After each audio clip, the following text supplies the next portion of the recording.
Hey everyone, it's Jeff Trapp here with the Jeff Trapp podcast and the Tax Planning Pros, and I'm so glad you decided to join me today. It is our March 2026 podcast, and I can't believe the first quarter of the year is almost over, and there is a lot going on in the world of tax, finances, economics, and geopolitics. There's just so much going on right now, but I want to keep you apprised of a few things, right? We have just had our March 16th tax filing deadlines for partnerships and S corporations. And if you have one of those and didn't file, I hope you guys filed an extension that gives you an automatic 6-month extension to file your taxes, but not pay them. And then we've got the individual and corporate tax extension deadline coming up on April 15th.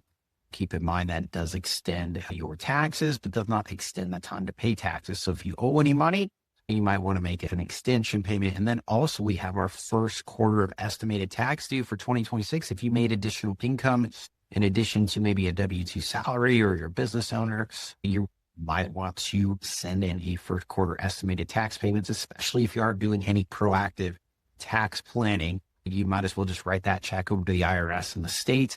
And that way you don't have to worry about your tax bill. But the reason you're all here is because you want to save money on taxes. And instead of sending that money to Uncle Sam, you may want to do some tax planning between now and the end of the year and be proactive. And that's really why we're here today, to talk about how you can pay less in taxes, because I don't think the government spends your hard-earned money better than you do. However, some people do disagree. I don't know who. I think they're crazy. But what we want to do is make sure we're keeping more money in your pocket so you can do the things that you want to do. Today, I want to start with a story. A few months ago, I was talking with a doctor who earns around $600,000 a year, highly successful, top of his field. But when he looked at his tax return, he said something that stuck out with me. He said, I feel like the harder I work, the more the tax system punishes me. So after federal taxes, state taxes, payroll taxes, plus you got real estate taxes and sales tax and all the things, his tax bill was pushing $250,000 to $300,000 a year. And that is super, super frustrating. He'd been doing everything he'd been told to do. He worked hard, earned a great income, but most of his income was W-2. And a lot of our listeners or clients have high W-2 salaries. And that's when I explained something that most high-income professionals had never been taught, is that the tax code isn't designed to punish success. It's designed to reward certain economic behaviors. And the problem is most employees are stuck in what I call that W-2 tax trap. And I'm here today to get you out of that trap. So what does that W-2 tax trap really look like? Here's what happens. Employees are taxed first before you ever see the money, before it ever hits your bank account. Your paycheck already has those taxes taken out. You've got your Social Security, Medicare taxes, and then you've got your income taxes, right? Taxes are often calculated after expenses, deductions, and incentives. That's why two people earning the same income can have completely different tax outcomes. But here is the important part. Escaping the W-2 tax trap does not mean you have to quit your day job. It means strategically investing in the areas the government already wants to encourage. So today we want to talk about some things the government incentivizes you or rewards you for investing in.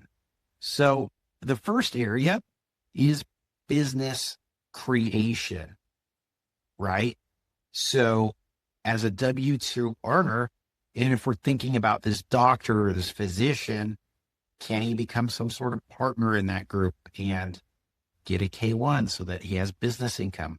Can you go out and create a business because the government incentivizes you when you go out there and create jobs? So what happens with businesses are expenses are deductible, assets are depreciated, and profits can be structured more efficiently than W-2 income. And sometimes if there are losses, they can offset W-2 income.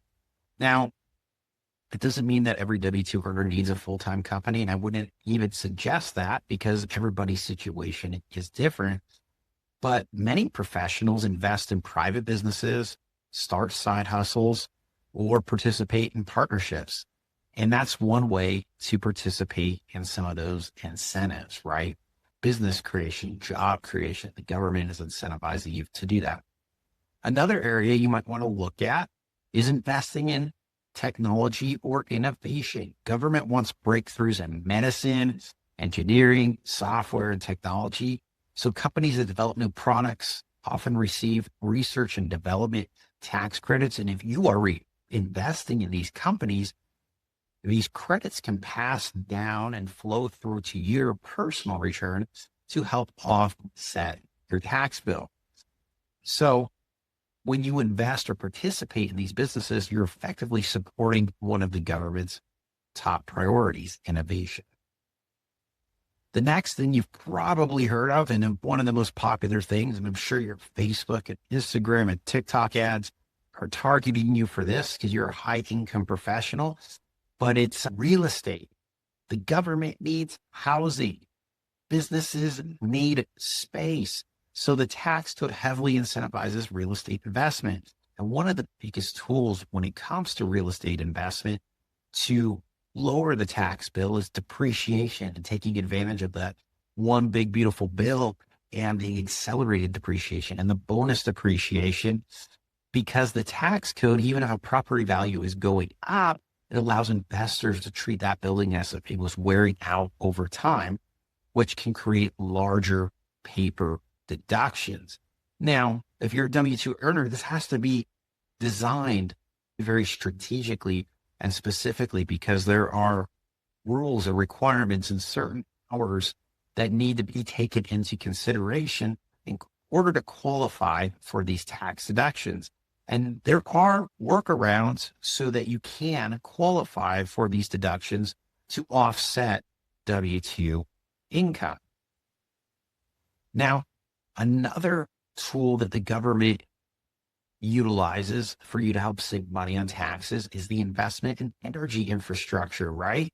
Especially renewable energy projects involving solar, wind energy often come with tax credits and accelerated deductions such as depreciation. Another great investment, right, are oil and gas investments, right? Because you get your depletion deduction plus the intangible drilling costs.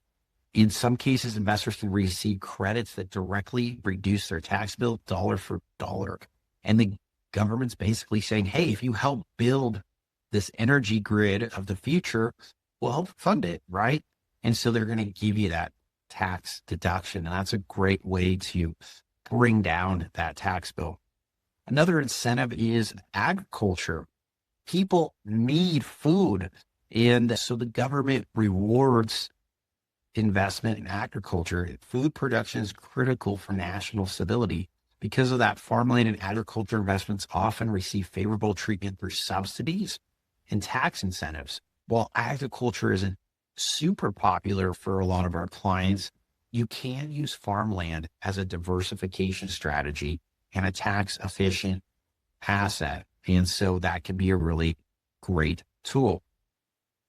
Another investment structure to look at is insurance. It's another piece of the economy. It helps businesses and individuals manage risk and stabilize financial systems.